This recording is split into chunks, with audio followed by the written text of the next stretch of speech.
The porch light clicked off while I was still standing on the steps. Inside, my dad was carving the roast like nothing had happened, and my whole family was laughing around the tree. It was 12 below. I had about 30 seconds to decide whether to knock, and I didn't yet know that in 11 minutes a black car would turn onto that street and change which door I'd ever knock on again. My name is Thea Snyder, and I want to tell you about the Christmas Eve. My father put me outside in the snow to teach me respect. Welcome back to Hidden Family Revenge, where the quietest people at the table are the ones who finally stop asking to be let back in. If a story ever made you set a boundary you'd been afraid to set, you already understand this one. Drop a comment and be sure to subscribe. I drove 2 hours to get there. I'd told myself, the whole way up the interstate, that this year would be different. I do that every year. I bring a pie I baked at 4 in the morning after a night shift. I bring a bottle of the wine my mother pretends she doesn't drink, and I bring the same small hope folded up in my coat pocket like a receipt I keep meaning to throw away. I'm 31. I work the emergency room in a city 2 hours south, and I am very good at staying calm while other people fall apart. That's the job. You keep your voice low, you keep your hands steady, and you do not let the room see your face change. I brought all of that into my parents' house like it was armor. Here's the thing about that house, though. It has a rule you learn before you learn to read. You do not get the last word. Not ever. You can be right. You can be kind. You can be quiet as a closed drawer. But if you take the last word from my father, something in him goes cold and precise, and he starts looking for a way to put you back where you belong. I knew that rule better than I knew my own address. I'd built a whole life 2 hours away from it. And still, that night, I stamped the snow off my boots, and I walked in smiling, because Danny had texted me twice that week, and I couldn't say no to Danny. What I didn't understand yet was that I'd brought the pie to a house that had already decided what it was going to do with me. Dinner started the way it always starts, with everyone performing a family. My mother, Meredith, moved dishes from the kitchen with the careful choreography of someone defusing a bomb. My Aunt Carol talked too loud about her new car. My father sat at the head of the table and ran the room the way he runs his store, testing each of us in small ways to see who would push back. He'd ask a question with a right answer baked into it. He'd wait. If you gave the answer, you were fine. If you hesitated, he'd smile like he'd caught you cheating. Danny sat across from me, 16 years old and folded down small, pushing a green bean from one side of his plate to the other. My mother caught my eye once, over the gravy, and gave me the look. The look means, please. The look means, whatever it is, let it go. For me. I had spent my whole childhood answering that look. I gave her a small nod, the nod that says I'll be good, and I felt 6 years old again, and I hated how easy it was to slide back into it. The heat kicked on. The tree lights blinked in the front room. My father sharpened the carving knife against the steel, 3 long strokes, the sound he makes before he holds court. And I sat there with my hands in my lap, doing the math I always do at that table, calculating exactly how small I'd have to make myself to get through one more dinner without becoming the story everyone told later. I got the number wrong. I always get the number wrong. But that night I got it wrong in a way I could not take back. Danny had texted me twice that week, and I hadn't told anyone. The first text just said, "Are you still coming?" The second one came at 11 at night, and it said, "It's easier when you're here." 16-year-olds don't say things like that unless something is pressing on them hard enough to make them honest. I'd read it in the break room between 2 traumas and I'd felt my stomach drop, because I knew exactly what he meant. It's easier when you're here means, when you're here, he aims at you instead of me. I had been that shield for my mother once. Now my little brother was volunteering me for a job I'd spent 6 years quitting. Across the table, Danny wouldn't look up. His shoulders had that hunched, waiting shape I recognized from my own school photos. Every time my father spoke, Danny flinched a half second before the words landed, the way you flinch at a slammed door you heard coming. And I thought, not tonight. Whatever else happens, he does not get to work on this kid the way he worked on me. If you've ever kept your voice down at a family table just to keep the peace, you already know the math I was doing. Tell me in the comments, what's the one sentence you learned never to say out loud in your house? Because I knew mine. I knew exactly which sentence would end the night. And I was sitting there promising myself I wouldn't say it, right up until my father handed me a reason I couldn't refuse. He was already looking at me. He'd been looking at me for a while. He just wanted me to notice. He set the knife down. He folded his hands. And he said, in the pleasant voice that is more dangerous than his shouting, "Thea, I think you owe your Aunt Carol an apology." The table went quiet in that specific way, the quiet of people who've decided not to be involved. I said, "For what?" He said Carol had told him I'd made a comment at Thanksgiving about her spending, something snide, something that had hurt her feelings for a month. I looked at Carol. Carol looked at her plate. I hadn't been at Thanksgiving. I'd worked a double.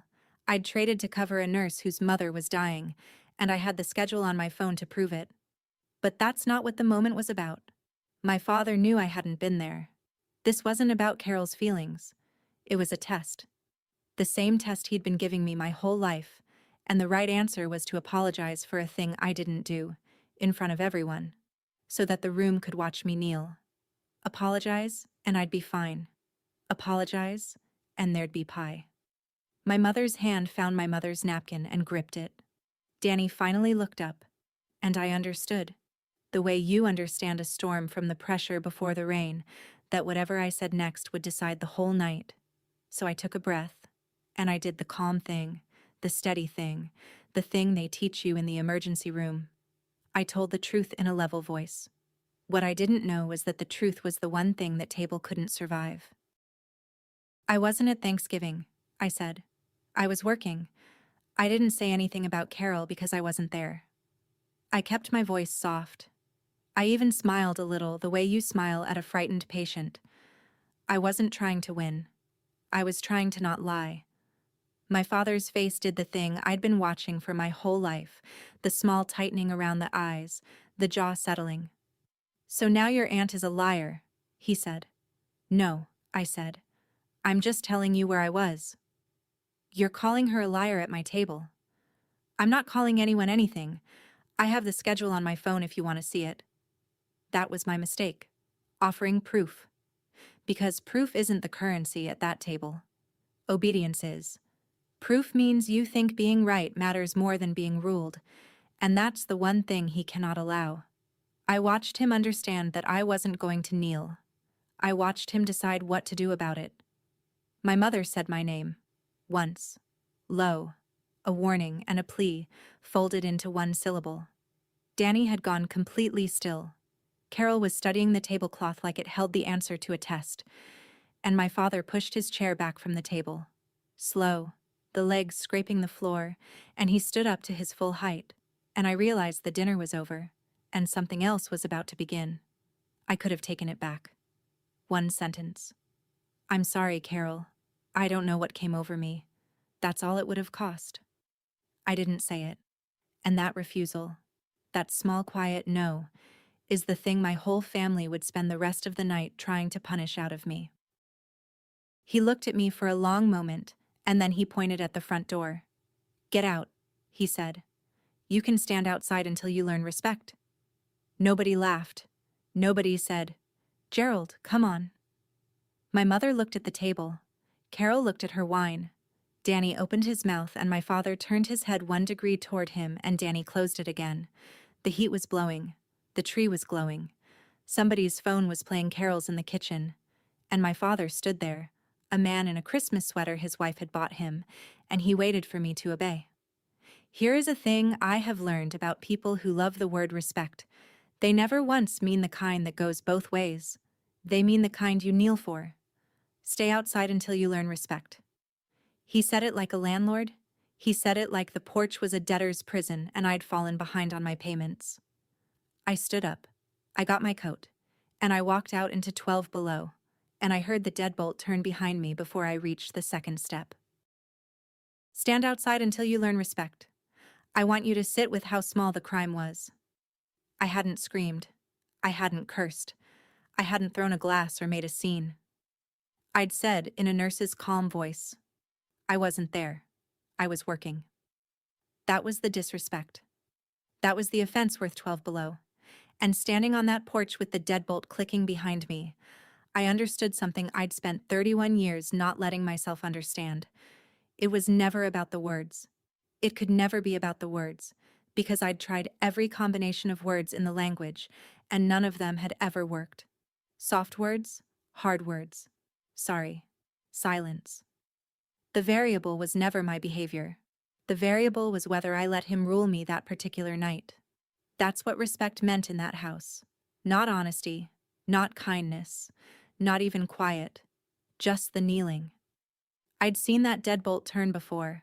I'd heard that exact click when I was 19, home from my first semester, when I'd said I wanted to study nursing instead of taking over the store. I'd stood on this same porch then, too, in a lighter coat, believing if I just waited long enough and looked sorry enough, the door would open and we'd pretend it never happened. That's exactly what had happened. The door had opened. We'd pretended. And here I was, 12 years later, on the same boards, watching the same tree through the same glass, having learned nothing except how to drive home afterward. The snow had started again, fine and mean. And I made myself a promise on that porch that I did not yet know how I'd keep. I did not stand there and freeze to prove a point. I want to be honest about that, because I think a lot of us were raised to stand in the cold and prove a point. 12 below is not a metaphor. 12 below is a medical event. I've thawed enough hikers and drunks and stranded grandmothers to know exactly what it does. 15 minutes, and your fingers stop being yours. 30, and your judgment goes soft and stupid, and you start feeling warm right before you're in real trouble. I had my keys in my pocket. My car was in the driveway, nose out, the way I always park at that house, because some animal part of me always keeps an exit ready. So I walked to my car, and I got in, and I started the engine and turned the heater up, and I sat there in the blue dashboard light, being a grown woman with her own vehicle and her own life and her own heat. It's a strange thing, to be exiled and comfortable at the same time. I watched the house through the windshield. I could see the front window, the tree, the shapes of my family moving around behind the glass like a snow globe someone else was holding. And I noticed my father hadn't even watched me go. He'd sat back down. He was carving again. To him, the scene was already over. I was already handled. That, more than the cold, is what finally made something in me go quiet and clear. Not angry. Clear. Like the moment in a trauma when the noise drops away and you can suddenly see exactly what needs to be done. I reached for my phone. Through the front window, I could see all of them. My mother carrying the green beans to the table, smiling at something Carol said. My father at the head, holding court again, the crisis resolved to his satisfaction. My uncle refilling glasses, the tree in the corner, the good ornaments, the star my grandmother had given them decades ago before she and my father stopped speaking. Everyone laughing. That's the part people never believe when I tell this story. Not the cold, not the deadbolt. The laughing. That they could put me on the porch in 12 below and then genuinely enjoy their dinner, warm and easy, like removing me had removed a problem, and now the evening could be pleasant. And it could. That was the horror of it. I wasn't a daughter they were worried about. I was a thermostat they'd adjusted. Only one person in that window wasn't laughing. Danny. He'd turned in his chair and he was looking out the window, past his own reflection, into the dark where he knew I was. He couldn't see me. The glare would have made the glass a mirror from his side. But he was looking anyway, looking for me, the way you look towards someone who left the room so you don't feel alone in it.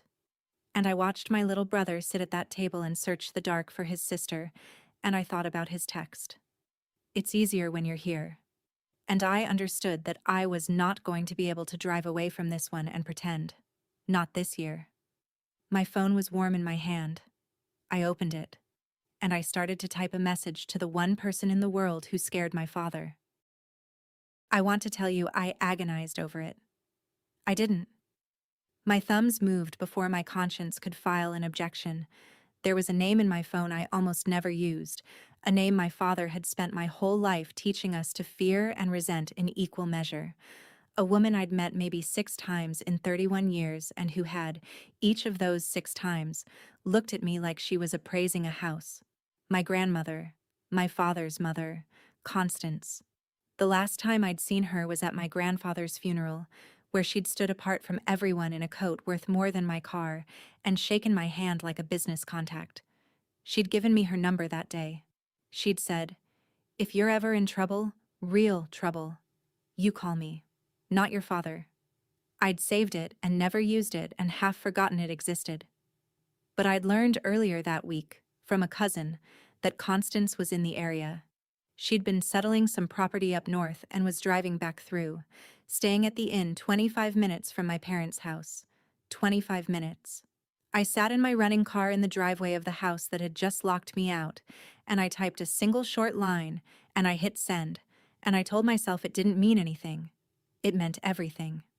The message said, "Grandma, I'm outside. Snowing." I set the phone face down on the passenger seat like I could take it back if I didn't look at it. The dots didn't appear. No reply came. A minute passed. 2. The tree blinked in the window. And I sat there in the cold blue light, having just done the one thing in the world my father would never forgive, and not knowing yet whether anyone was coming. While I waited, I did the thing you do when you're trying not to hope. I remembered why I'd left.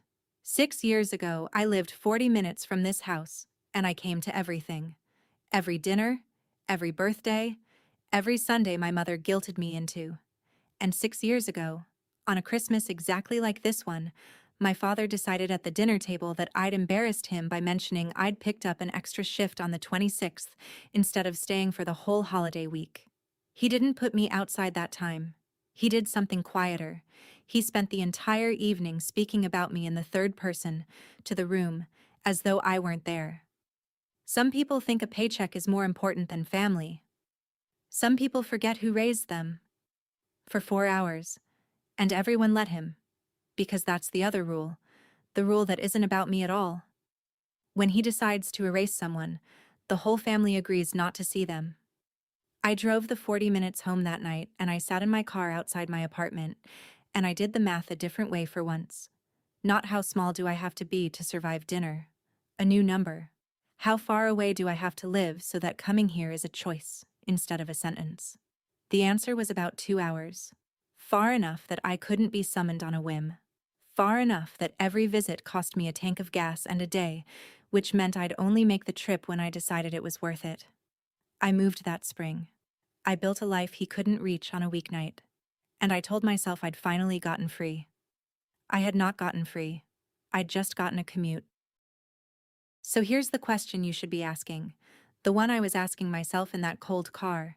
If I knew all this, if I'd built 2 hours of distance for exactly this reason, why did I come back? Why put on the coat and bake the pie and drive the interstate into the one weather system I knew how to survive? People who haven't lived it think the answer is that I was weak, that I kept crawling back for scraps of love. It's cleaner than that, and worse. I came back because part of me still believed the door was a door, not a trap. A door. I believed that somewhere behind my father's tests was a father, and that if I found the exact right way to be, he'd open up, and I'd finally get to walk in. Every visit was another attempt at the combination lock, and I was good at combination locks. I'm a nurse. I fix things. I read the room. I find the pressure. I release it. My whole competence, the thing I'm proudest of, had been turned into a leash. Because a person who believes every relationship is a problem she can solve if she's just good enough will keep her hand on a hot stove for 31 years, calling it love. I sat in the car, arguing with myself. Half of me said, "Drive home. You owe these people nothing." The other half looked at the window, at Danny's searching face, and said, "You can't leave him in there alone." Both halves were right. That's the trap. There was no version of the night where I got to keep my dignity and my brother both, And I was still deciding which one to abandon when headlights swung across the snow at the end of the street. I looked back down at my phone first because the headlights were far and my brother was close. I opened Danny's texts again. "It's easier when you're here." I'd been reading that as a compliment, as him missing me. Sitting in the cold, I finally read it as what it was. A distress call. "Easier than what, Danny?" I scrolled up. The messages went back weeks, and I hadn't been paying the right kind of attention. He'd texted me after report cards. He'd texted me the night my father took his bedroom door off the hinges, and I remembered now. He'd said it so casually. "Dad took my door today, LOL." And I'd sent back a sad face and a wish, and not understood that a man who takes a teenager's door off the hinges is announcing that the child is not permitted to be a separate person. I'd had my door taken off the hinges at 15. I'd forgotten. Or I'd folded it up and filed it under normal, the way you do with the things that happened before you had a word for them.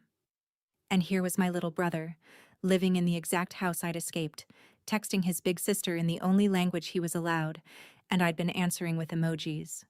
The headlights at the end of the street slowed. I barely noticed. I was staring at 3 weeks of my brother quietly telling me the water was rising, and myself quietly telling him to hang in there. I'm the person who runs toward the emergency. It's the whole shape of my life. And I'd been sitting 2 hours away, sending sad faces to a drowning kid because looking straight at it meant I'd have to do something, and doing something meant war.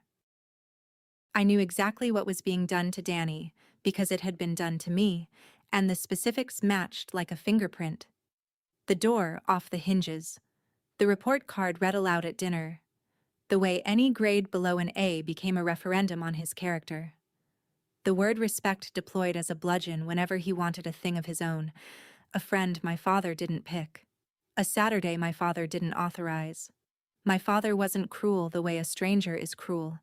He was cruel the way weather is cruel. As a system, as a climate you learn to dress for. And the cruelest part, the part I only understood sitting in that driveway, was how it teaches you to do it to yourself. By 15, I didn't need my father to read my report card aloud. I read it to myself, in his voice, and found myself lacking. He'd installed himself. That's what he was doing to Danny now, running the install, and Danny at 16 was still fighting it, still texting his sister, still looking out windows into the dark. There was a window of years where you could still be reached. I was watching it close. And I understood that if I drove home that night and told myself Danny would be fine, Danny would not be fine. Danny would become a 31-year-old baking pies at 4 in the morning and driving 2 hours to audition for Love, or he'd become our father, which was the same wound wearing the other mask. I could not fix my father. I'd finally, that cold night, given up on that. But maybe I could get to Danny before the install finished. And that was the thought in my head when the black car stopped in front of the house. Understand, I'd already started to leave. My hand was on the gear shift. I'd made the practical decision, the emergency room triage decision, the one where you accept you cannot save everyone and you protect yourself so you can come back stronger. Drive home, sleep, call Danny tomorrow from a position of strength, from a phone, from 2 hours of safety. Lawyer up if it comes to that. Do it right, do it slow, do it smart. That's what the competent part of me said, and the competent part of me is usually correct. But then I looked at the house again, and I thought about the deadbolt, and I thought about Danny turning in his chair to search the dark, and I understood that leaving was also a lesson. If I drove away now, Danny would learn what I'd learned at his age, that when it gets bad, the people who love you leave, because loving you isn't worth the cold. That the smart move, the adult move, is always to protect yourself and drive home. I'd have taught him the exact thing that broke me, and I'd have called it maturity. So I took my hand off the gear shift. I turned the engine off, which in 12 below is a small act of insanity, and I opened the door, and the cold hit me like a wall, and I walked back toward the porch. I didn't have a plan. I had a nurse's certainty that you don't leave a person alone in the water just because the current's strong. I was 3 steps from the porch, my breath ghosting in the security light, when I heard tires on the packed snow behind me, slow and deliberate, and a car I didn't recognize eased to a stop at the curb. Before the car doors opened, the front door did. My mother slipped out onto the porch, pulling the door mostly shut behind her so the warmth and the sound stayed inside, and she came down the steps toward me with a coat over her arm. For one stupid second my heart lifted, because I thought she'd come to get me, come to say enough, come to be my mother. She held the coat out. It wasn't for me. It was the coat I'd hung by the door when I arrived, and she was returning it, the way you return a thing to someone who's leaving. Here, she whispered. You'll want this. And then, quieter, glancing back at the door. Thea, just apologize. Please. For me. You know how he gets. It doesn't have to be a whole thing. Say it and come inside and we'll have a nice night. There it was. For me. The same 2 words she'd been spending on me since before I could talk. Not once in 31 years had my mother stood between me and my father. She stood beside him and asked me to make it easier. She wasn't cruel. She was tired. She'd made her peace decades ago, chosen the warm side of the glass, and the price of that warmth was helping him carry me out to the cold. I took the coat. I wasn't at Thanksgiving, Mom, I said. There's nothing to apologize for. She looked at me with an expression I'll never forget. Part love, part exhaustion, part something that might have been shame if she let it finish forming. Then she said, You always have to be right.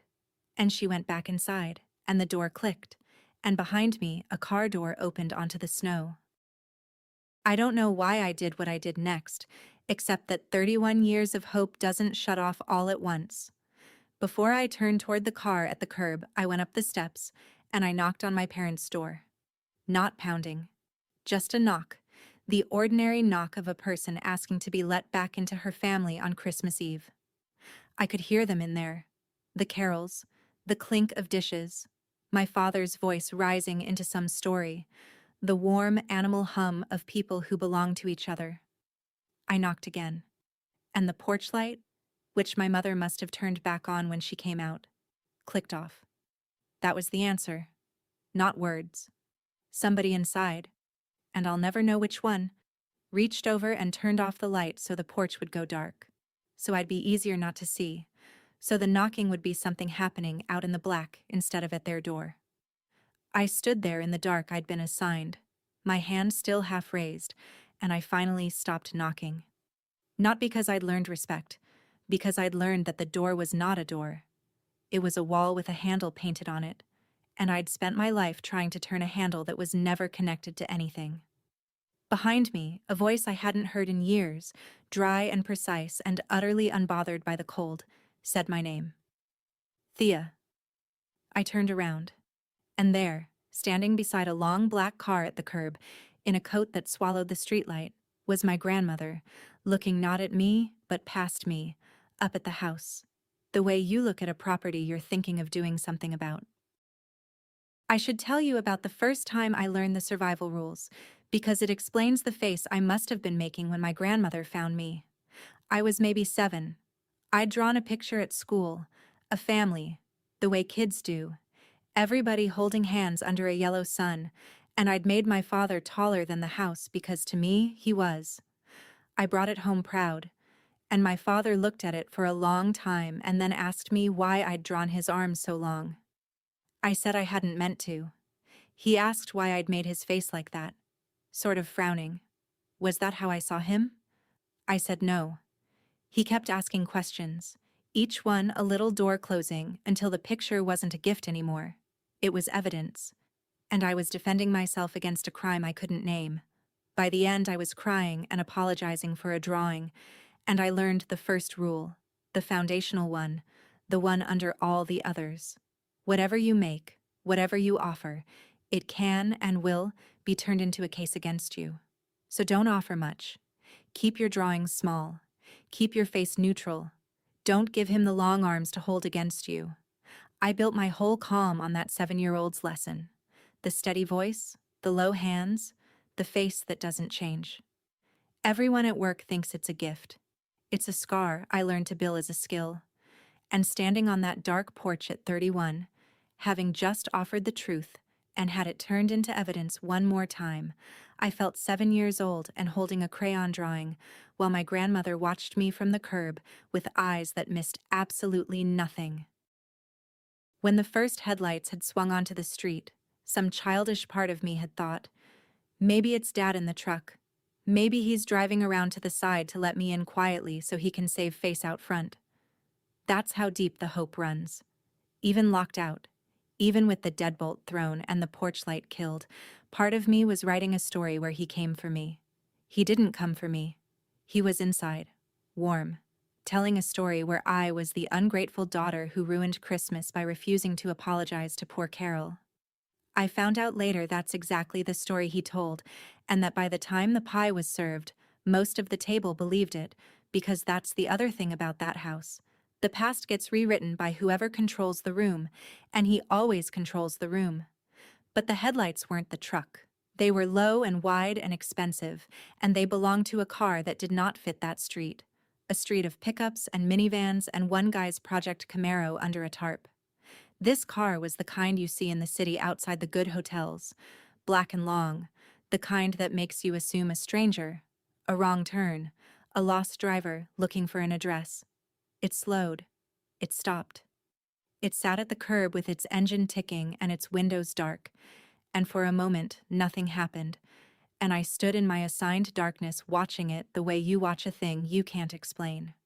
Then the rear door opened, and a woman stepped out onto the snow in shoes that had no business in that weather, and stood and looked up at my parents' house like she was reading a bill someone owed her. She didn't hurry. That's the first thing I noticed.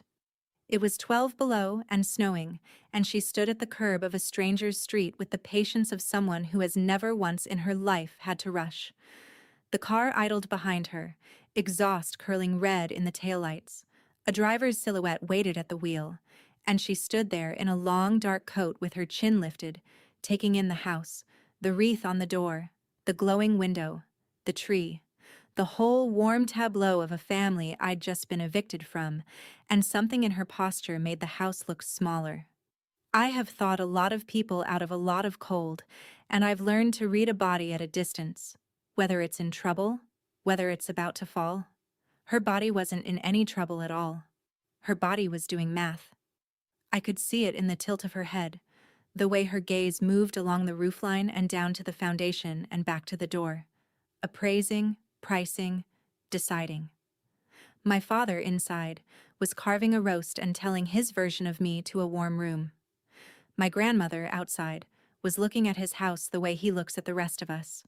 And I remember thinking, in the strange clear space the cold had opened in me, that I was watching two people who had never met in my presence do the exact same thing to different targets, and that I was standing in the snow between them, and that whatever was about to happen, I was no longer the smallest person on that street. She looked at me last. She looked at the house the whole time, reading it, and only when she'd finished did she turn her attention to me, and it was like being found by a lighthouse. "Thea," she said again, testing the name, confirming it. I said, "Grandma." It came out cracked from the cold. She crossed the snow toward me, unhurried, her heels finding purchase like the ground had agreed to behave for her, and she stopped an arm's length away and looked at me the way she'd looked at the house. Up, down, pricing. "You sent me a message," she said. One line. I was at the inn. She'd driven 25 minutes through a snowstorm on Christmas Eve because her granddaughter, whom she'd met 6 times, had texted her one blunt word from a dark porch. She had not called first. She had not asked what happened. She had gotten in the car. And I understood, standing there shivering, that I'd reached for the one person on earth who would treat locked out not as a family squabble, but as a fact requiring a response. She glanced past me at the dark porch, the killed light, the wreath. "How long have you been out here?" I told her. She nodded slowly, like a doctor hearing a symptom that confirmed a diagnosis she'd already made. Then she looked up at the house again, at the window full of light and laughter, at the tree her own mother's star still sat on top of, and her face did something terrible and quiet. Not surprise. recognition. "He put you out in the snow," she said. It wasn't a question. "To teach me respect," I said, and I don't know why I said it, except that I wanted somebody, and somebody, to hear how it sounded out loud. My grandmother smiled. It was the coldest thing I'd seen all night, and I'd been looking at a locked door for half an hour. She put her hands on my shoulders. It was the closest thing to a hug I'd ever gotten from her, and it was more like being straightened, like she was setting a crooked picture level on a wall. Then she asked me 3 questions, fast, clipped, in a row, the way I ask a patient in triage. "Are you hurt?" "No." "Do you need money?" "No." "Do you have somewhere safe to sleep tonight that isn't this house?" "Yes, I have my own place, 2 hours south." 3 questions.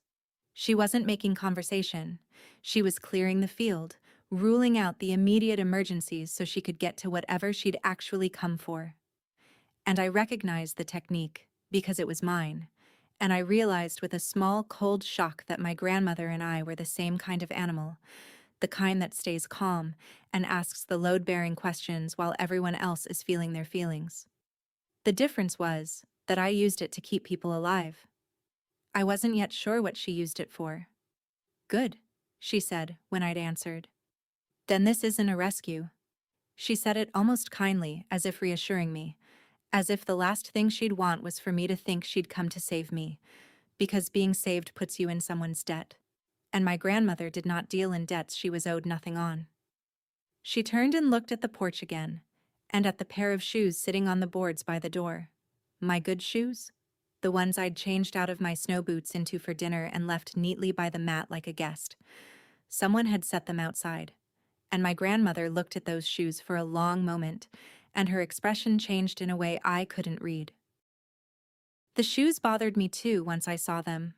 When my father told me to get out, I'd taken my coat and walked out in my socks and shoved my feet into the snow boots I'd left on the mat. My good shoes, the low black heels I'd worn to the table, I'd left inside by the door. And now they were out here on the porch, side by side, placed. Not thrown, not kicked out after me in anger. Set down carefully, toes aligned, the way you'd arrange shoes in a closet. Somebody in that house, in the middle of a dinner where I'd been declared a disrespectful liar and put out in the cold, had picked up my shoes and carried them to the door and set them down neatly on the porch so I'd have them. My grandmother was looking at the shoes like they were telling her a story. "Who does that?" she murmured, more to herself than to me, "puts a child in the snow and sets her shoes out nice." I didn't have an answer. I still don't. Not completely.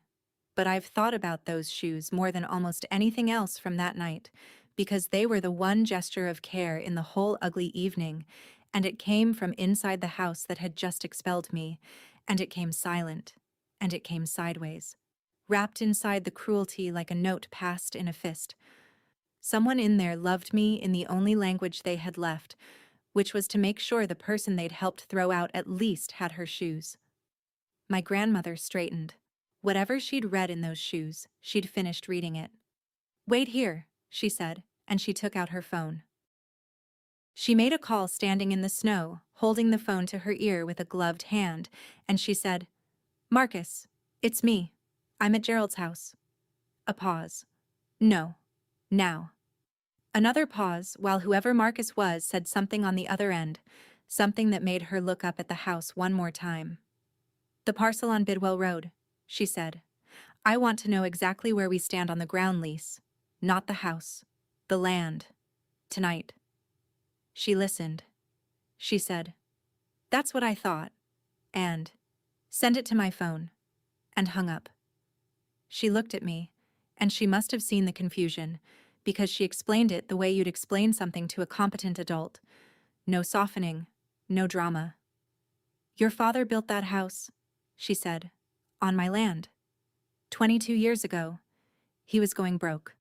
I paid off the parcel and let him put his house on it, and we drew up an agreement, because I don't do anything without an agreement." I remember the snow was landing on her shoulders and she wasn't brushing it off. "It's a ground lease, Thea. He owns the house. I own the dirt under it. And there is a clause in that lease, which he signed, which he almost certainly forgot, about what happens if the lease is terminated. I didn't say anything. Somewhere in my chest, a very old floor was tilting. She watched me understand, and she seemed almost pleased that I understood so fast. He locked you outside, she said, on my land. And she turned back toward the house and started walking toward the porch, and I had no choice but to follow her into whatever this was going to become. She stopped at the bottom of the steps and looked up at the dark porch, the killed light, the wreath on the door, the warm window beside it. And she asked me, without turning around, "How long did they leave you out here?" I told her the truth. Long enough that a nurse had started doing hypothermia math, long enough that I'd stopped knocking. Long enough that my own mother had come out to return my coat and ask me to apologize and gone back in. My grandmother took that in. Then she said, quietly, almost to herself, "Long enough." And she smiled again, that same terrible smile, and I understood that some ledger in her had just tipped past a line. I need you to hold one image in your mind before this goes any further, because everything after it turns on this picture. A woman in a coat worth more than the house, standing in the snow at the foot of the steps, looking up at a lit window full of laughing people, smiling like a door had just been opened for her. If you had to guess right now what she came to do, say it in the comments before I tell you, because I promise the answer isn't what I expected, and it isn't what she expected either. She started up the steps. Her heels found each board, and she raised one gloved hand and knocked on my parents' door. Once, twice, 3 times, unhurried, the knock of someone who has never in her life doubted a door would open. Inside, the carols kept playing. The laughter dipped. A chair scraped. And I stood at the bottom of the steps in the snow, watching my grandmother wait to be let into the house that had just thrown me out. The door opened, and it was my father, and I will remember his face for the rest of my life. He opened his own front door on Christmas Eve expecting Carol's husband come in from the car, or a neighbor, or carolers, and he found his mother standing on his porch in the snow. He went white. Not angry white. Afraid white. The color drained out of the man who'd just spent an hour teaching me respect, and for the first time in my life I watched my father become small in his own doorway. "Mom," he said, "what are you—" "You built this house on my land, Gerald," she said, stepping up onto the porch so he had to give ground or let her walk into him. "Do you remember that? You were 40 grand underwater and I saved you and we signed a paper. Do you remember the paper?" He didn't answer. He'd forgotten the paper. You could see him not remembering it, scrambling backward through 22 years to a signature he'd treated as a formality. Family helping family. Nothing that would ever matter. "The paper," my grandmother said, "says the lease terminates at my discretion with 90 days' notice, and it says what happens to any structure on the parcel if it does." She let that sit. The tree lights blinked behind him. "You put your daughter out in the snow," she said, "on my land. So we're going to have a conversation about the land." And she walked past him into the house, into the warmth, uninvited, and I climbed the steps after her out of the cold I'd been assigned, and I crossed the threshold I'd been locked out of, following the one person my father was afraid of, into a living room full of my family, all of them frozen mid-Christmas, staring at a woman most of them had never met, who'd just walked in out of the dark and made the head of the household go pale. Her phone buzzed. She took it out without hurry, read whatever Marcus had sent, and held it up, not for my father to read, just for him to see it existed. "That's the lease," she said. "Scanned, signed, dated. And that's a note from my attorney confirming the termination clause is enforceable in this state, which I already knew, because I don't buy land I can't hold." My Aunt Carol had stood up. My mother had one hand on the back of a dining chair. Danny was on the stairs, halfway down, gripping the banister, watching. My father found some of his voice. "You can't just— This is my house. I built this house with my own hands." "You built the house," my grandmother agreed. "On my ground. And there's the whole trouble with a man like you, Gerald.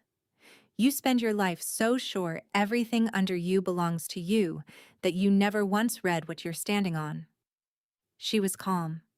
That was the thing that undid the room. He got loud, the way he does. And she got quieter. And the quieter she got, the louder and smaller he sounded, until my father was a man raising his voice at his mother in front of his family on Christmas Eve, while she looked at him like a slow tenant. And I stood by the door in my snow boots, dripping meltwater on the floor of the house I'd been thrown out of, watching the man who ruled my whole childhood discover that he, too, had always been standing on someone else's dirt, holding someone else's paper, one clause away from the cold. For a few seconds I felt it. I'm not going to lie to you and say I was above it. I watched my father shrink, and I felt something hot and bright and long denied rise up in my chest, and it felt like justice, and it felt like Christmas. 31 years, the drawing, the report cards, the deadbolt, twice, the porch light going dark. And here was the universe, or my grandmother, which in that moment seemed like the same thing, walking in from the snow to hand him the exact cold he'd handed me. I wanted it. God help me. Standing there dripping, I wanted to watch him lose the house. That's the honest center of this story, the part I'm not proud of. Because the want was real, and it was mine, and it had 31 years of pressure behind it, and my grandmother, I would soon understand, had come specifically to offer me a way to make it happen. She glanced back at me, once, over her shoulder, checking my face. And whatever she saw there, the hunger, the wanting, she nodded slightly, satisfied, like a woman confirming she'd brought the right tool for the job. My mother was saying, "Constance, please, it's Christmas, the children." And my grandmother didn't even look at her.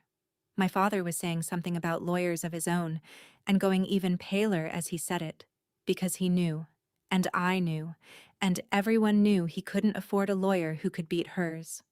And in the middle of all of it, my grandmother turned fully around to face me, in front of the whole family, and she reached into her coat, and she took out a folded document and a pen, and she held them out to me.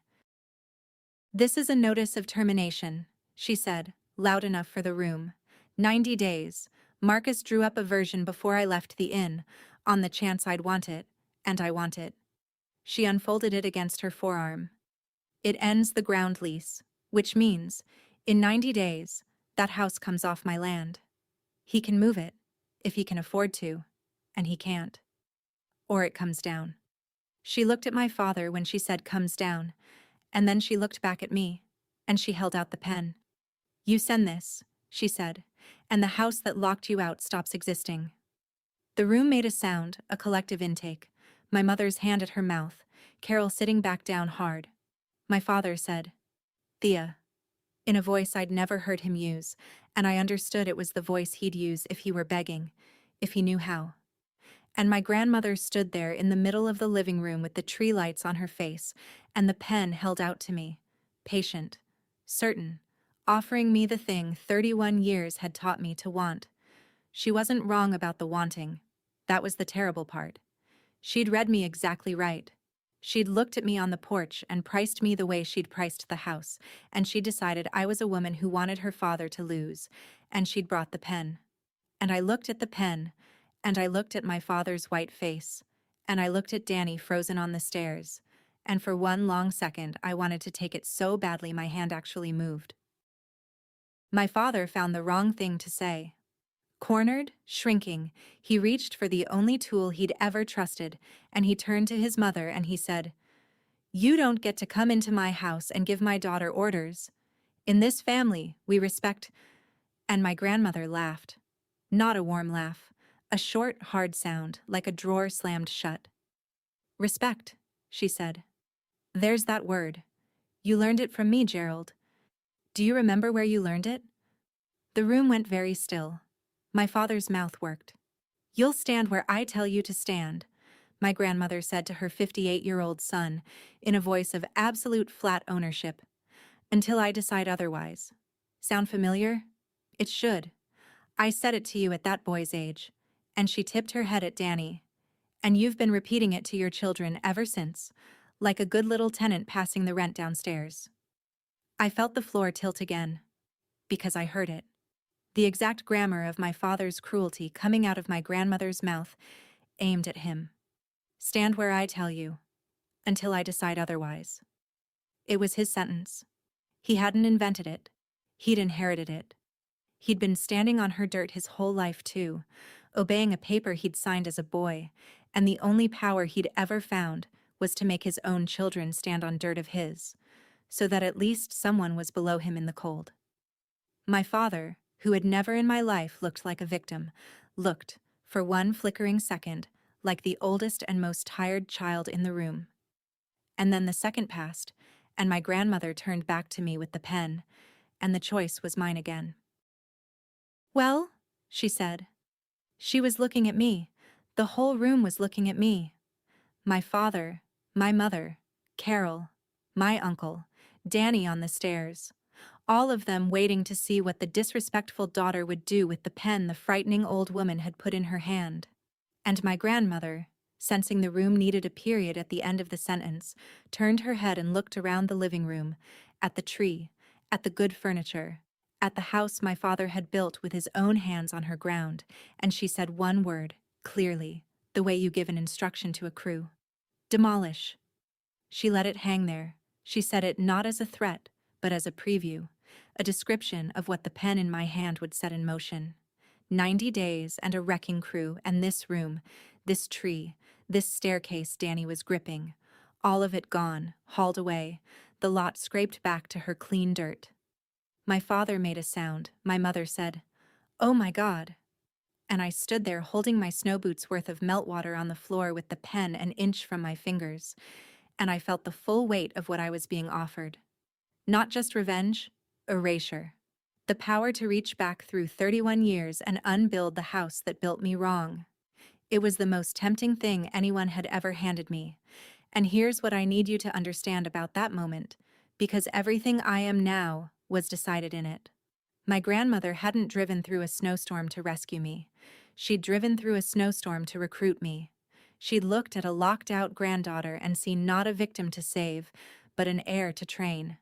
Someone with the wound and the want and the spine to finally do to Gerald what Gerald had spent his life doing to everyone under him. The pen was the interview, and I was one signature from getting the job. "One signature," she said, watching my hand, "and the door that locked you out stops existing. Isn't that what you want, Thea? You drove 2 hours, you baked a pie, you put on a nice pair of shoes for people who set them out in the snow. How many years have you been knocking on that door?" She knew. She'd known from the porch. "Take it," she said. "You've earned it. He put you in the cold. Put him in the cold." And every cell in my body that had spent 31 years being told to kneel stood up and screamed, "Take the pen." I want to be honest about how close I came. My fingers were on it. I could feel the cool barrel of it. I could see the 90 days unspooling, the notice served, my father calling around desperately for money he didn't have, the crew arriving in the spring, the house coming down board by board, and me somewhere warm, finally holding the last word. I'd have taken his house the way he took my dignity, in front of everyone, to teach him respect. It was symmetrical. It was just. It was exactly, precisely, molecule for molecule, the thing he would have done to me if our positions were reversed. And that was the problem. And it took me a second too long to see it. But I saw it. My grandmother wasn't offering me freedom. She was offering me his job. The family had a machine in it. A machine that ran on respect and rent and the cold. A machine that turned love into a debt and children into tenants. And the machine had an open seat at the top, and Constance was holding the door of it open for me, and all I had to do to climb in was sign. I did not put the pen down right away.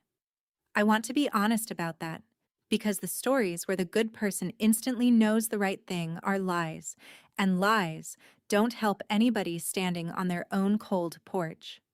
I stood there and I wanted it. I held my grandmother's pen an inch from my hand, and I let myself feel the whole shape of the revenge, and it was gorgeous. Every version of me that had ever driven home crying, every 7-year-old with a crayon, every 19-year-old on the porch, every emoji I'd sent a drowning kid, all of them were shouting at me to close my fingers and end it, to be the one who finally won. And I understood, in that pause, why the machine never runs out of operators. Because the wound wants the wheel. The people who get hurt worst by the machine are the ones most qualified to run it, and most tempted, because running it feels like the opposite of being crushed by it, when it's actually just the other end of the same lever. My father wasn't born cruel. He'd been a boy on this exact dirt, told to stand where he was put, and someday somebody had handed him a pen, and he'd taken it, and that was the whole story of him. That was the install. Not cruelty. A pen, offered to a hurt person, at exactly the right moment, by someone who called it strength. And I was a hurt person, and it was exactly the right moment, and my grandmother was calling it strength, and my hand was moving. It took everything the emergency room ever taught me about the difference between what I feel and what I do to keep it from closing. What stopped my hand was Danny. I looked up from the pen, over my grandmother's shoulder, and I found my brother on the stairs. He was gripping the banister with both hands, and he wasn't looking at the pen, or at our grandmother, or at our father. He was looking at me, 16 years old, in the house he couldn't leave, watching his big sister hold the tool that would take the roof off his head in 90 days, because that's what demolish meant, once you stripped the poetry off it. It meant a wrecking crew in the spring. It meant a 16-year-old and his bedroom with no door, and his whole broken family with nowhere to go, in a family that would absolutely blame him for it somehow, because they blamed him for everything. If I signed, I wouldn't just be taking my father's house, I'd be taking my brother's. I'd be the sister who came for Christmas and left the family homeless, and Danny would learn the last and worst lesson, the one I'd almost taught him by leaving, dressed up now in a nicer coat. That the way you answer cruelty is with bigger cruelty, that the way out of the cold is to put someone else in it, that the pen is always worth taking. I looked at my brother gripping the banister, and I understood that the revenge I wanted so badly had a child standing in the blast radius, and that my grandmother had known that too, had counted on it not mattering to me, because it hadn't mattered to her when the child in the blast radius was Gerald. I lowered the pen. My grandmother's eyes narrowed. "Not yet," I said, though I didn't know yet what I was refusing. My grandmother did not like the word not. I saw it cross her face, a flicker of the same coal that had made my father go white, and she pressed, because pressing is what her kind of person does when a transaction stalls. "You're just like him," she said, and it was meant to wound.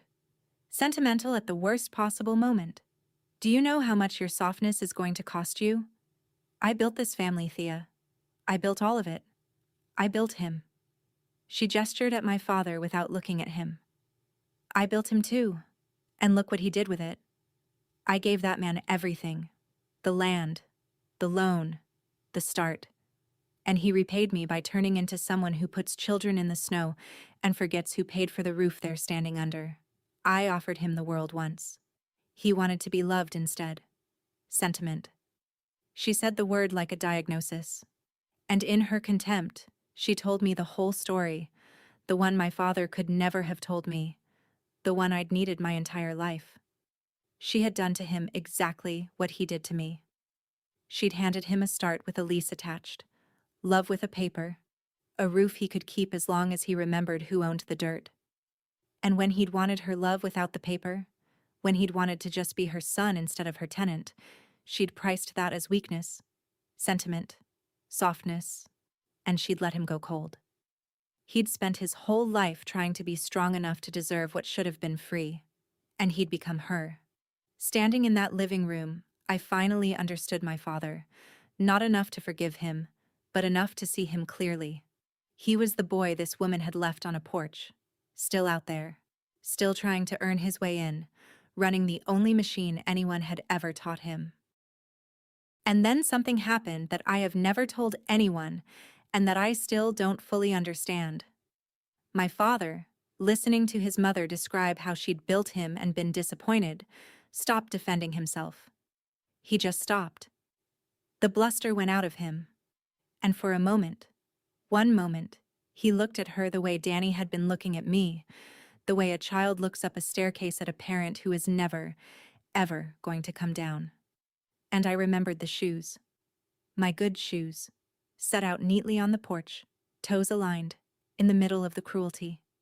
And I looked at my father's hands, and I knew. It had been him. Of course it had been him. My mother wouldn't have dared. Carol wouldn't have cared. Danny had been frozen at the table. It was my father who, in the middle of putting his daughter in the snow, had gotten up at some point, walked to the door, picked up her good shoes, and set them out where she'd find them. The one wordless act of care he had left in him, performed in secret, sideways, wrapped inside the very cruelty it apologized for. He couldn't open the door. He could never open the door. But he could make sure I had my shoes in the cold. That was the whole tragedy of him in one gesture. A man who loved his children in a language of locked doors and neatly placed shoes, because it was the only language his own mother had ever taught him, standing on her dirt. I did not forgive him. I want to be clear. Some things a set of shoes doesn't buy back. But I stopped hating him, right there, and in a strange way that turned out to be far more dangerous to the machine than hate. My grandmother watched me stop hating my father, and she understood, faster than I did, that she was losing me. So she changed the offer. She folded the termination notice and put it away, and she said, in a new voice, a warmer one, the voice of a woman extending an opportunity. All right. Forget the house. The house is nothing. A house is a thing you burn to make a point. She reached into her coat again, and she took out a different document, thicker, and a different pen, a good one, heavy, the kind you sign real things with. You're wasted here, she said. I saw it the second I got out of the car. You're the only one in this family with a spine and a brain, and you're spending them on strangers in an emergency room 2 hours away. I'm 79, Thea. I have holdings you can't imagine and no one worth leaving them to. Not him. Not these. She gestured at the room, the frozen family, without contempt now. Just dismissal. You. She held out the heavy pen. Come learn the business. Learn how it actually works. The land, the leases, the way you hold a family together by holding what it stands on. I'll leave you everything. You'll never have to knock on anyone's door again. You'll be the one they knock on. And there it was. The real offer. Not revenge. Succession. She hadn't come to help me escape the machine. She'd come to make me the machine. Upgraded, citywide, holdings I couldn't imagine. A whole empire of dirt with families standing on it. All of them one clause from the cold, and me at the top holding all the papers. The house had just been the entrance exam. This was the job. And God help me, part of me, the tired part. The part that had knocked on doors for 31 years, wanted to never knock again. So there I was. My grandmother had shown me 2 pens on one porch, on one Christmas Eve. The first would let me destroy my father. The second would let me become my grandmother. And the whole family stood in the warm room watching me hold the second one, waiting, the way they'd watched me hold the first, because I had somehow become, in the space of an hour, the person the entire evening turned on. My father, who'd put me out to teach me respect, was watching me decide whether to inherit an empire that could crush him. My mother had both hands pressed to her chest. Danny had come down another step. I stood there in my snow boots with the good, heavy pen in my hand, and the tree lights blinking, and the carols still playing tinnily from someone's phone in the kitchen because nobody had thought to turn them off. And I felt the strangest calm come over me, the calm I get at the worst moment of a bad shift, when the monitors are all screaming and everyone's looking at me, and the noise suddenly drops away, and I can see, with perfect clarity, the one thing that has to happen next. I looked at the pen. I looked at my grandmother, who was already half smiling, certain she'd found the price that worked. And I understood finally, completely, what both pens had in common. The first one asked me to put my father in the cold. The second one asked me to put strangers in the cold for the rest of my life. Both of them, underneath the different wrapping, were asking me the exact same thing. Both of them wanted me to become the kind of person who decides who stands in the snow. That was the whole trap, and I nearly walked into it twice in one night, from two different directions. My father's machine and my grandmother's machine weren't rivals. They were the same machine at different scales. One ran on a single house and a deadbolt and the word respect. The other ran on holdings I couldn't imagine and ground leases and the word succession. But the fuel was identical. Love, converted into a debt. Belonging, made conditional on obedience. A door you have to earn your way through, held by someone who decides the price. My grandmother had spent 79 years at the top of that machine, and she was lonely as the moon, with holdings and no one worth leaving them to, because a machine that turns everyone under you into a tenant leaves you, in the end, standing on all that dirt alone. My father had spent 58 years working a smaller version of it, and he was a frightened man in a Christmas sweater who set his daughter's shoes out in secret because he couldn't figure out how to just love her in the light. And they were offering me the wheel. Both of them. In the same living room, an hour apart, from opposite ends of the family. Take the pen, take the house, take the empire, take the seat at the top, take the power to make sure you're never the one in the cold again. And I finally understood the only move that wasn't a trap. Because both pens wanted me to become the thing that put me on that porch. And the one thing neither pen offered, the one thing that wasn't for sale in that room, was the option of not playing. Of climbing off the machine entirely. Of walking out into the snow on my own terms and owing no one, and being owed by no one, and being no one's tenant and no one's landlord ever again. So I set the pen down. I reached past my grandmother and I put the heavy pen on the dining table, next to the carving knife my father had used to hold court, and I stepped back, so my hands were empty. And I said, in the calm, level voice they'd all decided was disrespect, I'm not taking the house, and I'm not taking the empire. I'm just taking my coat. The room didn't understand at first. My grandmother certainly didn't. She looked at me the way you look at someone who's turned down a fortune, which is to say like I was insane, or slow, or making a mistake she'd have to correct. Thea, she said, and there was an edge coming into her voice, the first crack in the ice all night. If you walk out that door with